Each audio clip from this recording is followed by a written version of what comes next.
मध्य प्रदेश के कई शहरों में कोरोना के मरीजों की संख्या बढ़ने के बाद राज्य सरकार ने कई बड़े फैसले लिए।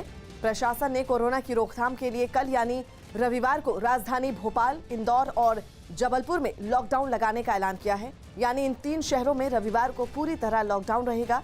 लोगों के बेवजह घरों से बाहर निकलने पर रोक रहेगी और इसके साथ ही इन तीनों शहरों में 31 मार्च तक सभी स्कूल और कॉलेज भी बंद रहेंगे। हालांकि लॉकडाउन के दौरान आवश्यक सेवाओं की छूट रहेगी।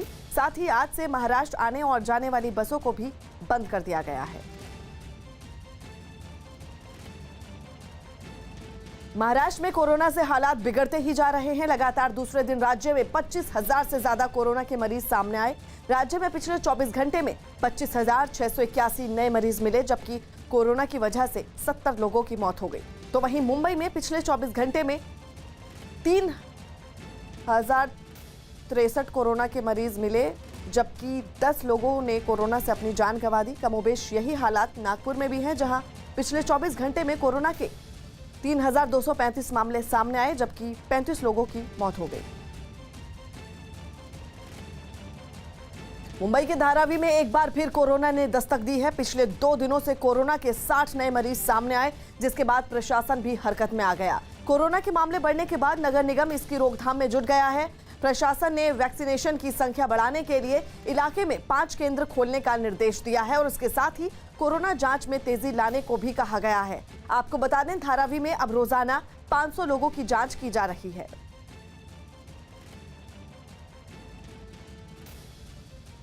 लेकिन फरवरी में जो सेकंड वेव जैसा माहौल मुंबई में शुरू हुआ, तो शुरू में वो हमें बिल्डिंग्स वगैरह में देखने में मिला। उसके बाद धीरे धीरे स्लम्स में भी फैलते हुए नज़र आया। तो धारावी में 2 डिजिट्स में केसेस आना शुरू हो गए। तो हमारी स्ट्रेटजी ये है कि जैसे ही केसेस आते हैं तो हमारी टेस्टिंग हम इंक्रीज़ कर देते हैं। तो ज़्यादा से ज़्यादा टेस्ट करने की कोशिश करते हैं। जहाँ पॉजिटिव मिल रहा है, एक पॉजिटिव आदमी के पीछे 20-20 लोगों को टेस्ट कर रहे हैं।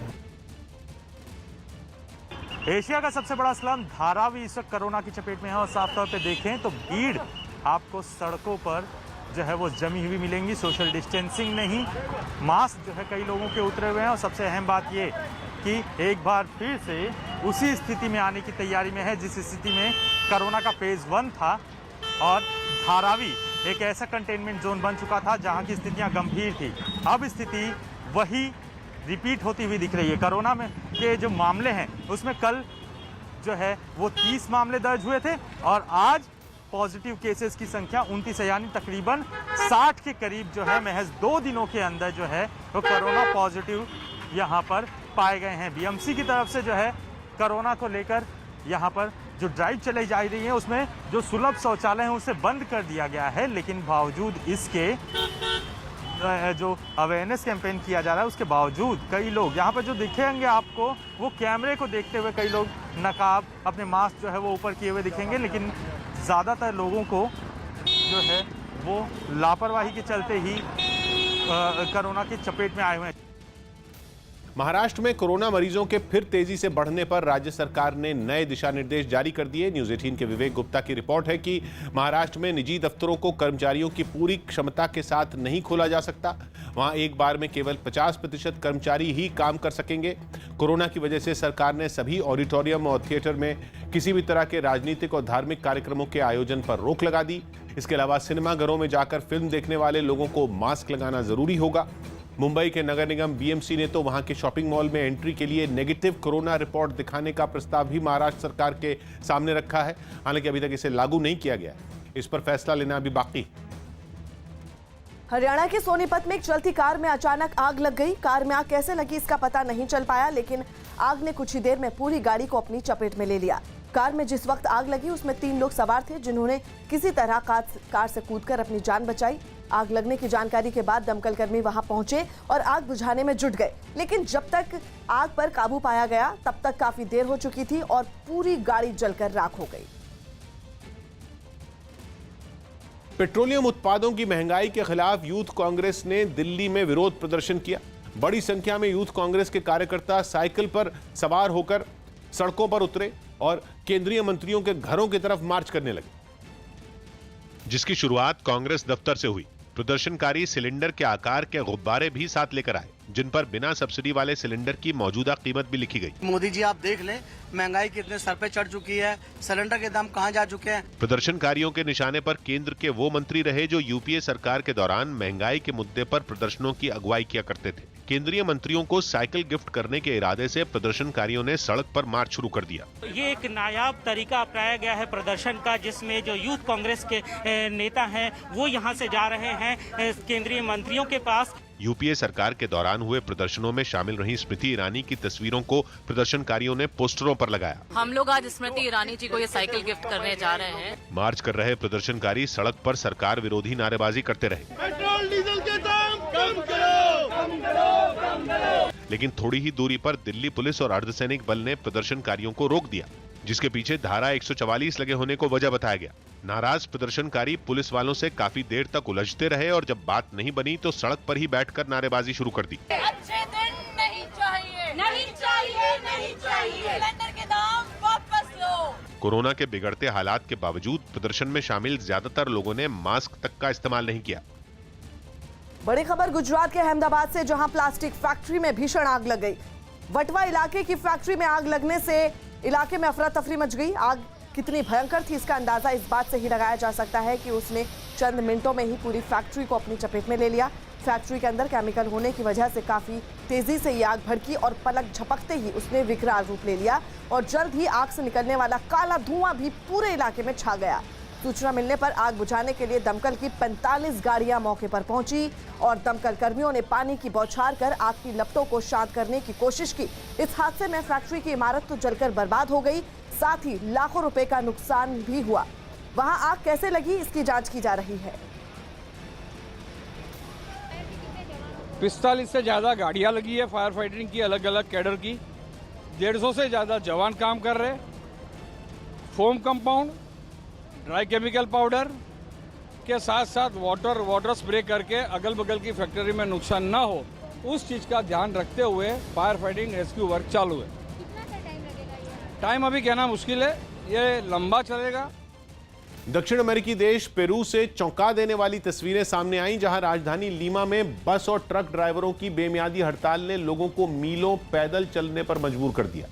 तेल के दाम और टोल समेत कई तरह के टैक्स कम करने की मांग पर पेरू में ड्राइवर पिछले 4 दिन से हड़ताल पर हैं और इसके साथ ही वो हाथों में पैम्फलेट लेकर सड़कों पर प्रदर्शन भी करते नजर आए। सरकार उनकी परेशानियों पर गंभीरता दिखाए, इसके लिए उन्होंने सड़कों पर टायर भी जलाए। लेकिन ड्राइवरों की हड़ताल से गुजरते वक्त के साथ साथ लोगों की मुसीबतें भी बढ़ती जा रही हैं। लीमा भर में बसें बंद होने की वजह से लोगों को एक जगह से दूसरी जगह जाने के लिए पैदल चलना पड़ रहा है, लेकिन तमाम परेशानियां झेलने के बावजूद उन्होंने ड्राइवरों की मांगों के साथ सहमति भी जताई। Porque también es para todos. Al subir el combustible, suben los alimentos. हालांकि पेरू के राष्ट्रपति ने लोगों को भरोसा दिया कि सरकार इस समस्या को सुलझाने में लगी हुई है। del gremio de transportistas, el gobierno dará। हड़ताल की वजह से लीमा में खाने पीने समेत कई जरूरी चीजों की सप्लाई पूरी तरह ठप हो चुकी है और आने वाले दिनों में वहां इन चीजों की किल्लत हो जाएगी। पश्चिम बंगाल का सियासी समर बेहद रोमांचक हो गया है और अब इसे और धार देने के लिए प्रधानमंत्री नरेंद्र मोदी पहुंच रहे हैं। पीएम नरेंद्र मोदी आज सुबह 11 बजे पश्चिम बंगाल के खड़गपुर में चुनावी रैली को संबोधित करेंगे। पीएम मोदी ने ट्वीट कर बताया कि वो अपने भाषणों के दौरान वो बीजेपी के विकास एजेंडा को बताएंगे। बंगाल में 27 मार्च को पहले चरण का मतदान है। खड़गपुर में जनसभा को संबोधित करने के बाद पीएम असम के लिए रवाना होंगे और दोपहर 3:15 बजे असम के झबुआ में पब्लिक मीटिंग करेंगे। आपको बता दें 21 मार्च को पीएम बांकुड़ा जिले में भी जनसभा को संबोधित करेंगे।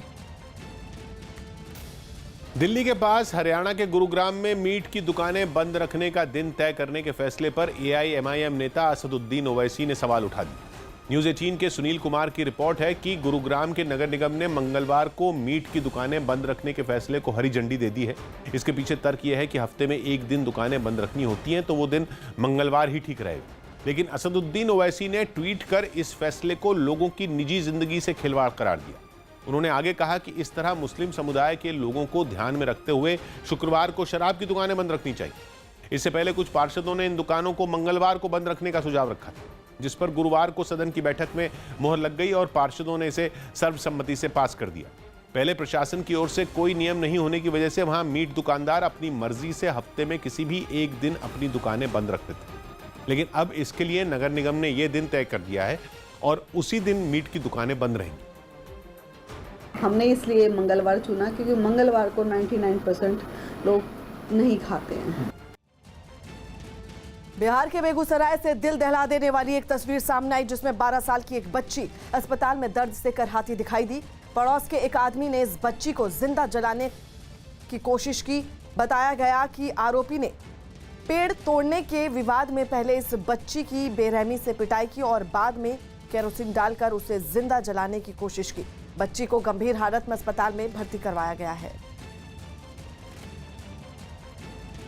कर्नाटक की राजधानी बेंगलुरु से हैरान कर देने वाली कुछ तस्वीरें सामने आई। वहां राज्य के स्वास्थ्य मंत्री डॉक्टर के सुधाकर के ड्राइवर और गनर के बीच हाथापाई हो गई। सुरक्षाकर्मी पर आरोप है कि उसने स्वास्थ्य मंत्री के मकान के पास एक आदमी की पिटाई कर दी, जिसकी जानकारी ड्राइवर ने मंत्री को दे दी। इसी बात पर उनके सुरक्षाकर्मी का गुस्सा सातवें आसमान पर पहुंच गया और उसने स्वास्थ्य मंत्री के मकान के बाहर ही बीच सड़क पर उस ड्राइवर को पीटना शुरू कर दिया।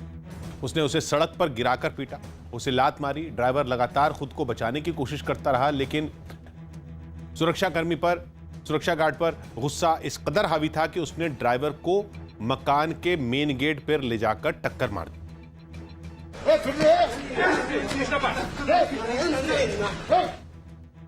वहां तैनात एक गार्ड ने दोनों के बीच जारी मारपीट को रोकने की कोशिश भी की, लेकिन ऐसा नहीं हो पाया। जब सुरक्षाकर्मी ने शिकायत करने वाले उस ड्राइवर के गले को पकड़ लिया, तब गार्ड भागकर वहां पहुंचा और किसी तरह दोनों को अलग किया। इस मारपीट के दौरान ड्राइवर को हल्की चोटें भी आईं। उत्तराखंड के मुख्यमंत्री तीरथ सिंह रावत ने साफ किया कि कुंभ मेले में कोरोना नियमों का पालन किया जाएगा। साथ ही उन्होंने कोरोना को फैलने से रोकने के लिए लोगों से मास्क लगाने की भी अपील की। कुंभ का भी मैं निमंत्रण दे रहा हूं, लेकिन साथ में प्रधानमंत्री मोदी जी भारत सरकार का जो गाइडलाइन है, मास्क लगाएं, सैनिटाइज का उपयोग करें, उस गाइडलाइन का पालन करते हुए सभी को निमंत्रण मैं महाकुंभ के लिए देता हूं। हरियाणा के फरीदाबाद में एक पुलिस अधिकारी पर अपनी बेटी की हत्या करने का आरोप लगा। आरोप है कि वो अपनी बेटी की लव मैरिज से खुश नहीं था, क्योंकि उस लड़की ने 8 फरवरी को एक मंदिर में अपने प्रेमी के साथ शादी कर ली थी, जिससे उसके घर वाले नाराज थे। उसके पति ने उस आरोप लगाया कि उसके ससुराल वालों ने पहले तो लड़की को किसी तरह बहाने से घर बुला लिया और फिर उसकी हत्या कर शव का अंतिम संस्कार कर दिया। उसके पापा और उसके चाचा दोनों पुलिस में हैं। उन्होंने काफ़ी बार ऐसा बोला है मेरे को कि हमारा कुछ नहीं बिगड़ना, हम खून की होली खेलेंगे। लड़की की मौत की खबर मिलने के बाद लड़के वालों ने उसकी ऑनर किलिंग का आरोप लगाते हुए लड़की के पिता और चाचा के खिलाफ हत्या का मुकदमा दर्ज कराया। किसी 201 34 IPC के तहत उसके चाचा और उसके पिता के साथ परिवार वालों की मर्जी से के खिलाफ शादी करने के बाद दोनों को सुरक्षा भी दी गई थी, लेकिन लड़की के पिता के मान जाने के बाद दोनों ने सुरक्षा लौटा दी थी। भारत दौरे पर आए अमेरिका के नए रक्षा मंत्री लॉयड ऑस्टिन और राजनाथ सिंह में आज मुलाकात होगी। दोनों नेताओं के बीच मुलाकात में भारत अमेरिका के रिश्तों के अलावा दोनों देशों के बीच रक्षा सहयोग, चीन की आक्रामकता, अफगानिस्तान में शांति प्रक्रिया पर भी चर्चा होगी। करीब 10 बजे अमेरिकी रक्षा मंत्री नेशनल वॉर मेमोरियल जाएंगे और शहीद जवानों को श्रद्धांजलि देंगे। गुजरात ही नहीं, पंजाब में भी लोग कोरोना की वजह से लागू की गई सख्ती को नहीं मान रहे हैं। वहां तो लोग बढ़ते खतरे के बीच कई इलाकों में नाइट कर्फ्यू की धज्जियां उड़ाते दिखे। कोरोना को एक बार फिर पैर पसारता देख पंजाब में रात 9 बजे से सुबह 5 बजे तक नाइट कर्फ्यू लगाने का ऐलान किया गया। लेकिन कपूरथला से जो तस्वीरें सामने आई, उनमें लोग नाइट कर्फ्यू की धज्जियां उड़ाते दिखे। वहां छोटी दुकानों और ढाबों को तो छोड़िए, बड़े बड़े होटल और रेस्टोरेंट भी देर रात तक खुले नजर आए। लोग भी मजे से खुले में घूमते दिखाई दिए। ढाबे और दूसरी दुकानें भी रात 9 बजे के बाद ही खुली रहीं। सवाल पूछने पर किसी ने नियमों की जानकारी नहीं होने की दलील दी तो कोई ऑर्डर मांगता नजर आया। हमारे पास कोई ऑर्डर आया नहीं। ऑर्डर आ जाएगा हम उसी में बंद कर देंगे। लोगों की लापरवाही के आगे पुलिस भी लाचार नजर आई।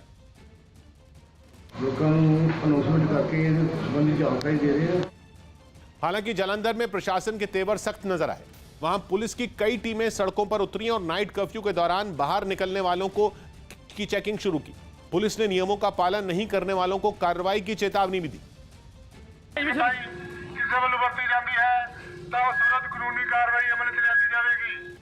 हालांकि इस सख्ती के बावजूद वहां तय वक्त के बाद कई दुकानें, रेस्टोरेंट और ढाबे खुले दिखाई दिए तो सड़कों पर भी लोगों का आना जाना जारी रहा।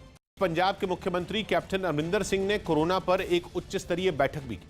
न्यूज़ 18 के चमन पलानिया की रिपोर्ट है कि कोरोना के खतरे को देखते हुए पंजाब में 31 मार्च तक सभी शिक्षण संस्थान बंद कर दिए गए।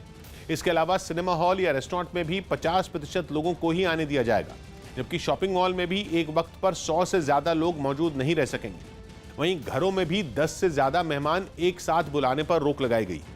इस दौरान शादी या किसी तरह के सामाजिक कार्यक्रम में भी 20 से ज्यादा लोगों के इकट्ठा होने पर रोक रहेगी। इसके अलावा 11 जिलों में नाइट कर्फ्यू भी लागू किया गया। इन जिलों में सिनेमा हॉल, रेस्टोरेंट और मॉल रविवार को पूरी तरह बंद रखे जाएंगे। यूपी की राजधानी लखनऊ में चालान कटने से नाराज एक लड़की ने हंगामा कर दिया। इस दौरान हंगामा कर रही लड़की पर पुलिस से बदसलूकी का भी आरोप लगा। आरोप है कि चालान काटे जाने से इस लड़की को इतना गुस्सा आया कि उसने एक दरोगा की टोपी और एटीएम कार्ड स्कूटर की डिग्गी में रख लिया। काफी कोशिश के बाद इस लड़की ने दरोगा की टोपी और एटीएम कार्ड वापस किया।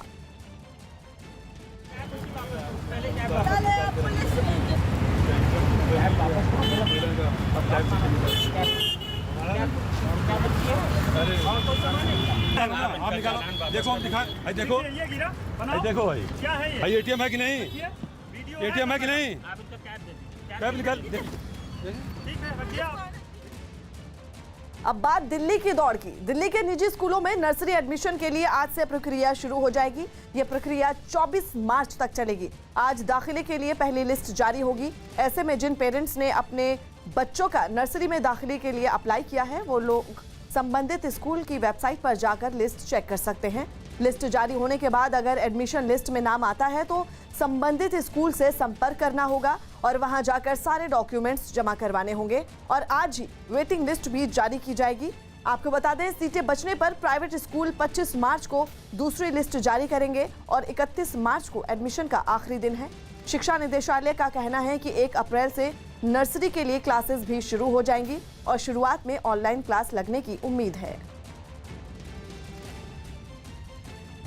राजस्थान में महिला अपराध पर मचे घमासान के बीच डीजीपी एमएल लाठर ने राज्य में बढ़ते बलात्कार के मामलों के लिए बच्चों की ऑनलाइन क्लास और स्मार्टफोन को जिम्मेदार ठहरा दिया। माँ बाप ने बच्चों को स्मार्टफोन इन ऑनलाइन क्लासेस की वजह से देना पड़ा है। संभावना लग रही है कि बच्चे क्लास के अलावा हो सकता है इस तरह की गतिविधियों में संलिप्त हों। दिल्ली के पास यूपी के ग्रेटर नोएडा में 2 गुटों के बीच रास्ता देने के विवाद में जमकर मारपीट हुई।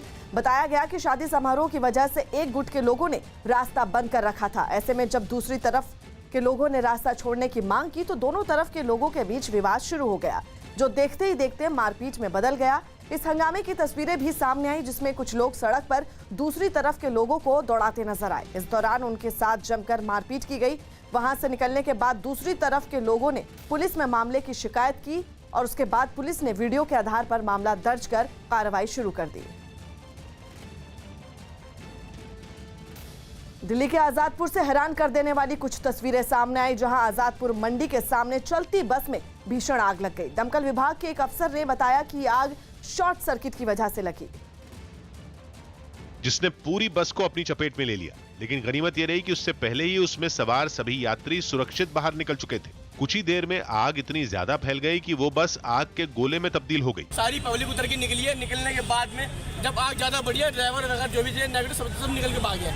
बस में आग लगने की जानकारी मिलने के बाद फायर ब्रिगेड की टीम और कुछ पुलिस वाले वहां पहुंचे। दमकल कर्मी आग को बुझाने में जुट गए और पुलिस वालों ने बस के करीब जाने से लोगों को रोका। कोई नुकसान नहीं है, खाली गाड़ी का है, सवारियों का।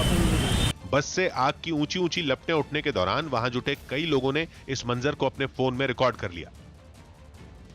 श्रीलंका की team road safety world series के फाइनल में पहुंच गई। सेमीफाइनल मुकाबले में श्रीलंका की टीम ने दक्षिण अफ्रीका को 8 विकेट से हरा दिया। दक्षिण अफ्रीका की टीम महज 125 रन ही बना पाई, जिसे श्रीलंका ने 2 विकेट खोकर पूरा कर लिया। अब रविवार को भारत और श्रीलंका के बीच फाइनल मुकाबला खेला जाएगा।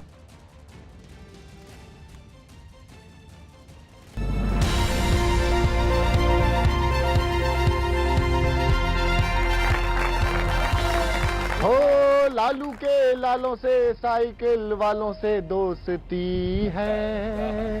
हो चालू हैं पर थोड़े केजरीवालों से दोस्ती है। तुम बाहो हो होती नहीं अब ज्यादा रैलियां, फिर भी कहां से आती हैं थैलियां। इनको भाए चाऊ माऊ, बीजिंग में बैठे हैं ताऊ। अच्छा भाई साहब एक बात बताओ, ये टोपी आपने खुद पहनी है, कांग्रेस ने पहनाई है?